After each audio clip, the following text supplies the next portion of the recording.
दोस्तों नमस्कार। मैं खबर आलोक से आलोक तिवारी।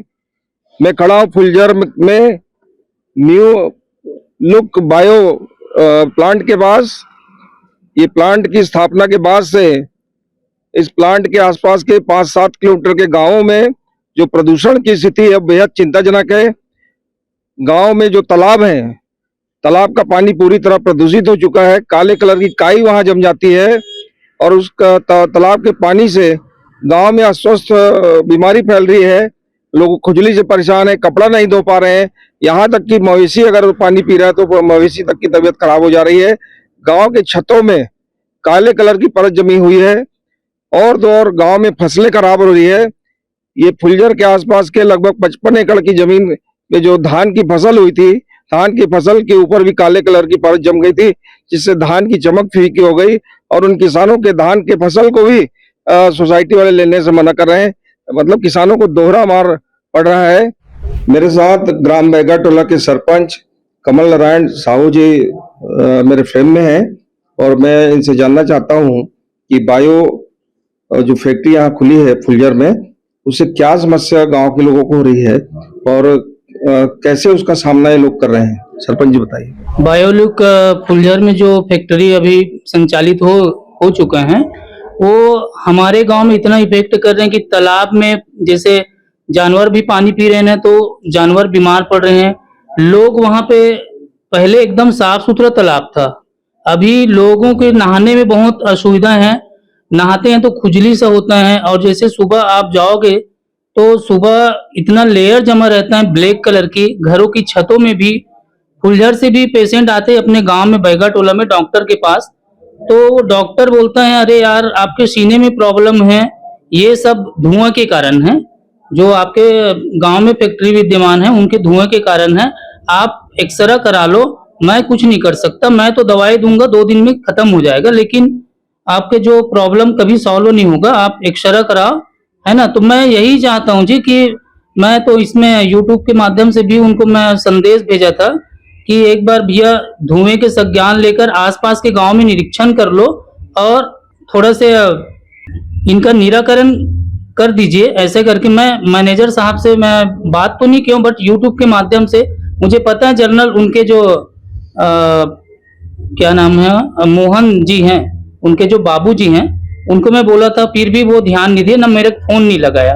मैं उनको व्हाट्सअप किया, वो व्हाट्सअप को देख चुके हैं बट अभी तक हमको उत्तर नहीं दिया जी। तो अपने गांव से मतलब तबीयत खराब हो रहा है लोगों का, क्या तकलीफ हो रही है गांव के लोगों को? खराब हो रहे हैं, खांसी आ रहे, कंटिन्यू खांसी। हम तो सोच रहे थे कि टीबी हो गया। किसी किसी आदमी को इतना खांसी आता है कि मुझे समझ आ चुका था कि धीरे धीरे उधर ही रोड में मेरा प्लाट है, प्लाट जाता हूँ तो ऊपर जो फसल लगाया हुआ हूँ उनके ऊपर में पूरा ब्लैक कलर की परत जमा है, परत जम जाती है। जी जी जी।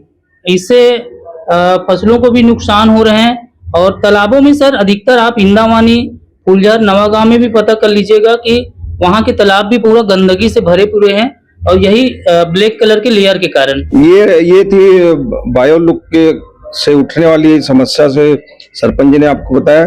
मैं अभी आपको तालाब भी दिखाऊंगा और फैक्ट्री भी दिखाऊंगा जहां से उठता धुआं लोगों के जीवन को हराम कर दिया है। तो मैं आपको फैक्ट्री भी दिखाऊंगा। चलिए, मेरे साथ गांव के और लोग भी हैं। राजेंद्र साहू मेरे पुराने साथी हैं। ये गांव की समस्या थोड़ा सा और डिटेल में आपको बताएंगे। ये हमारे गांव में आज जो समस्या, पहले ऐसा नहीं था लेकिन आज ये फैक्ट्री बनने की वजह से, और साथ ही साथ ये हमारे सोमनी रोड पे भी खेतान फर्टिलाइजर, इनके धुएं से भी हम लोग बहुत ज़्यादा प्रभावित हैं।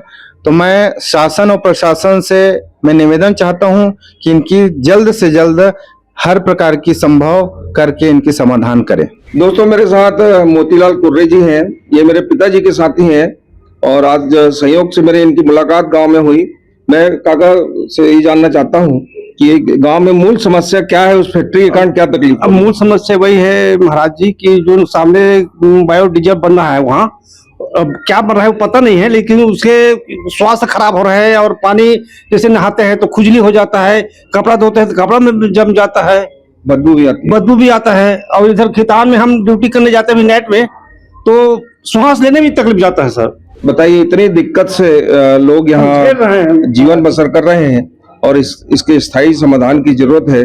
दुर्भाग्य है कि काबिल जनप्रतिनिधियों का ये क्षेत्र है, लेकिन इसके लिए कोई पहल अभी तक नहीं हुई है। सरपंच जो बैगाटोला के हैं कमल नारायण साहू जी और चंद्रभूषण और मोतीलाल काका और राजेश साहू और जो हमारे सचिव जी बैठे हैं, ये लोग मिलकर आवाज उठा रहे हैं और इनके साथ खबर आलोक इनके साथ कदम ताल करेगा। अब आवाज उठाइए, आपके साथ हम खड़े हैं। मेरे साथ बैगाटोला के प्रतिष्ठित नागरिक जगदीश साहू जी हैं।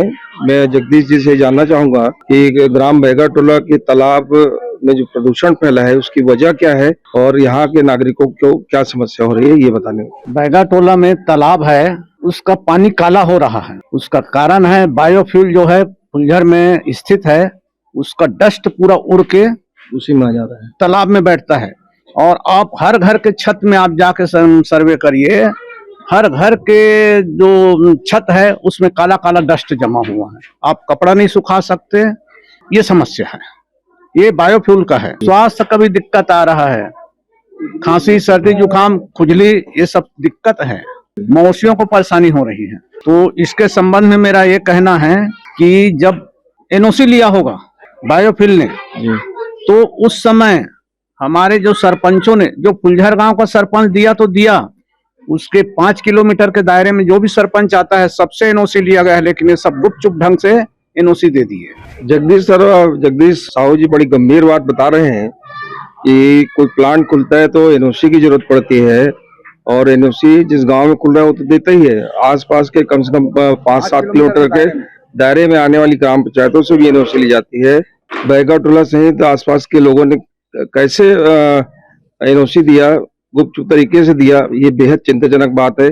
और इस एनओसी देने की वजह से वो प्लांट लगा और प्लांट के प्रदूषण से पूरा अंचल जो है दूषित हो चुका है।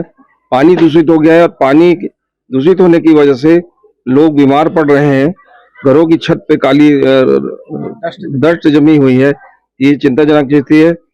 आदरणीय, आप भी कुछ बताना चाहो? हमारे गांव में मतलब घर के छत में कपड़ा नहीं सुखा सकते, कपड़ा सुखाने से पूरा डस्ट आ जाता है, श्वास लेने में तकलीफ हो रही है।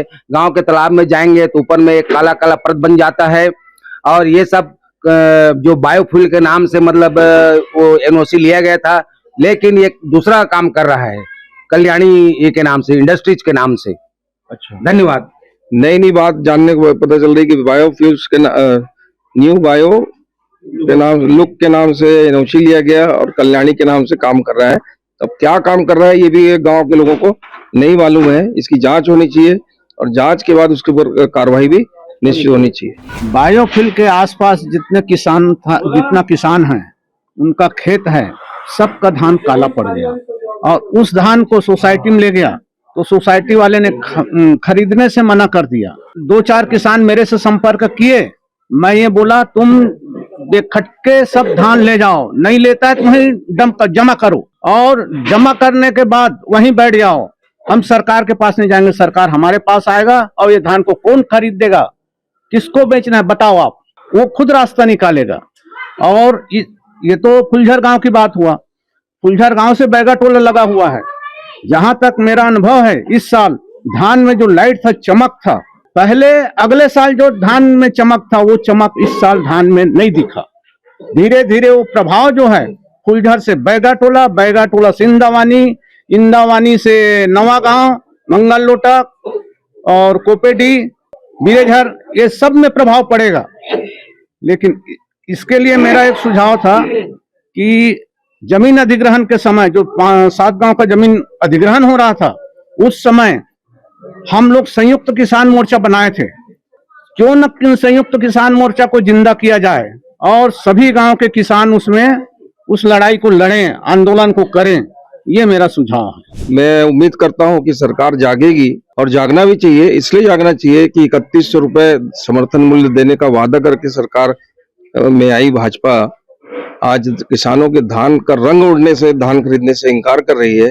कई गांव के किसान जो इस फैक्ट्री से प्रभावित हैं, जिनके धान की चमक गायब हुई है, उस धान को खरीदा जाना चाहिए ताकि किसानों को नुकसान ना हो। बैगाटोला के गोपीचंद साहू जी हैं, प्रतिष्ठित नागरिक हैं, वो भी कुछ बातों की ओर अपना ध्यान आकृष्ट कराना चाहते हैं। मैं उनसे निवेदन करूंगा कि डिटेल बताएं। हाँ, जब से बायोडीजल का जो फैक्ट्री खुला है तो हमारे क्षेत्र में काला पड़ तो जम रहे हैं। तालाब का पानी गंदा तो हो रहे हैं। हमारा 54 एकड़ का जो मवेशी चढ़ने के लिए जो परिया पर है वहां का घास हरा भरा तो दिख रहे हैं, लेकिन काला की वजह से हमारे गैया वहां का घास नहीं खा पा रहे हैं। ये बड़ा विडंबना वाली बात है। हाँ हाँ बिल्कुल, वो भी जानवर बीमार पड़ रहे हैं, इंसान तो बीमार पड़ रहे हैं।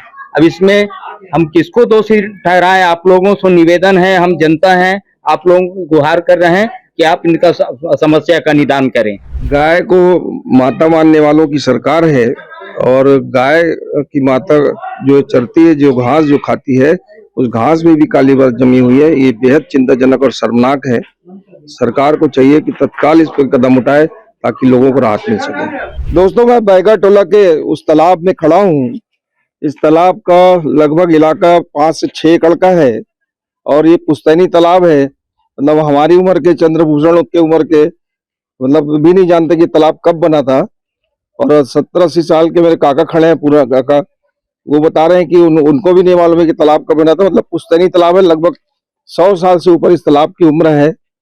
और इस तालाब के पानी को आप छू कर देखेंगे तो समझ में आएगा कितना प्रदूषण इस पानी में है। पानी का प्रदूषण कोई आज से नहीं हुआ है, ये लगभग 1.5 साल से, जब से वो प्लांट चालू हुआ है तब से यहाँ काली परत आपको सुबह तैरते मिल जाएगी। नहाने वाला व्यक्ति खुजली के मारे परेशान हो जाएगा। कपड़ा धो लियो तो कपड़ा साफ नहीं होगा, आपका साबुन खराब हो जाएगा। गाय अगर पानी पिएगी तो गाय की तबीयत खराब हो जाएगी। स्थिति बड़ी गंभीर है, सोचने वाली है और इस पर तत्काल कदम उठाने की जरूरत है। इस पानी को तत्काल खाली करके नया साफ सफाई इस तालाब का करके नए सिरे से पानी भरेंगे, तभी यहाँ का जीवन बसर हो पाएगा। निस्तारी की गंभीर समस्या बैगा टोला में देखने को मिल रही है।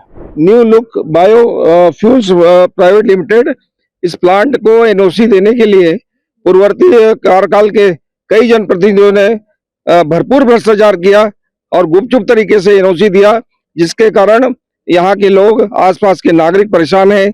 ये जगह, ये स्थान जो है फुलझर, ये राजनांदगांव विधानसभा के अंतर्गत आता है।